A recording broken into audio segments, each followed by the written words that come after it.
मुस्तफ़ा कत्ल केस के अंदर अहम इंकशाफात का सिलसिला जारी है। मरकजी मुलजिम को आज कमरा अदालत में पेश किया गया, जब सहाफ़ियों की जानिब से कुछ तल्ख और अहम सवालात भी पूछे गए। इस मौके पर इस मुलजिम का क्या कहना था, अरमगान जो मरकजी मुलजिम है इस पूरे मामले का, उसने सहाफ़ियों को क्या बताया। वहीं पर कमरा अदालत में जाकर मुलजिम बेहोश हो गया। मुलजिम ने साथ ही बहुत से अहम इंकशाफात भी किए, जबकि इसके साथ ही जो कि इस पूरे मंसूबे में इसके साथ शरीक था, यानी हम बात करें शरात की, उसकी जानिब से भी इंकशाफात का सिलसिला जारी है। लेकिन असल मामला क्या है, सबसे पहले दिखाएंगे आपको एक वीडियो जिसमें अरमगान जब आज अदालत में पेश हुआ तो उसने सहाफ़ियों के सवालात पर क्या जवाबात दिए। ज़रा ये वीडियो देखें। मैं हूं आदिल अजीज़ खानज़ादा और आप देख रहे हैं न्यूज़ 24/7। और इस तरह की मालूमाती न्यूज़ अपडेट्स के लिए यूट्यूब पर देख रहे हैं तो चैनल को सब्सक्राइब करके बेल आइकन प्रेस कर सकते हैं। फेसबुक, टिकटॉक और इंस्टाग्राम पर भी आप हमें ज्वाइन कर सकते हैं। ये बिलाल टेंशन कौन है? किसी को नहीं जानता, मेरा कोई लेना देना नहीं है। स्नाटर से फंसाया जा रहा है। क्यों आपको क्यों फंसा रहे हैं? क्या कोई दुश्मनी है? आप अगर मुजरिम नहीं थे तो पुलिस पे फायरिंग क्यों की थी आपने? आपने 2.5 घंटे पुलिस पर फायरिंग की है, इसकी वजह क्या है?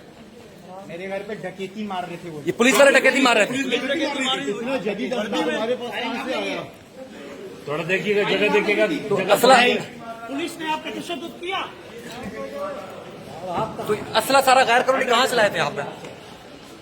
ये वीडियो आपने देखी, लेकिन अभी इस मामले के अंदर मजीद पहलू भी हैं। हर रोज़ तफ्तीश के अंदर एक नया बयान सामने आ रहा है। जो मुलजिम शराज है उसकी जानिब से तो तहलका के इंकशाफात किए जा रहे हैं, वहीं पर यह खबरें भी सामने आई हैं कि शराज, मुस्तफ़ा और अरमगान जो कि मरकजी मुलजिम है, ये तीनों आपस में दोस्त थे और बचपन में स्कूल में साथ पढ़े थे। ये भी बताया जा रहा है कि मुबैना तौर पर ये नशे के आदी भी थे।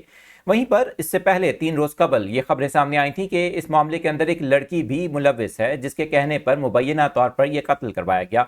मारिशा नामी ये लड़की पाकिस्तान में मौजूद नहीं, लेकिन इंटरपोल के ज़रिए इससे बयान लेने की कोशिश की जा रही है। इस लड़की का बयान इस कत्ल की तफ्तीश के अंदर काफ़ी अहमियत का हामिल हो सकता है। वहीं पर यह भी कहा जा रहा है कि इस मामले के अंदर असर व रसूख रखने वाली ताकत मौजूद है, जिसकी वजह से केस को दबाने की भी कोशिश की जा रही है। इस मामले के अंदर आपकी क्या राय है? कमेंट सेक्शन में अपनी राय का इजहार कर सकते हैं। और तफ्तीश से मुतालिक, क्योंकि अभी मुस्तफ़ा की कब्र कुशाई भी 21 फरवरी 2025 को होने जा रही है, इसके बाद क्या नए पहलू हैं जिनके ऊपर रोशनी डाली जाएगी, और जब अदालत के अंदर ये मामला है तो इसमें मज़ीद कौन सी ऐसी बातें हैं सामने आ सकती हैं, आपको इससे मुतालिक आगाह करते रहेंगे।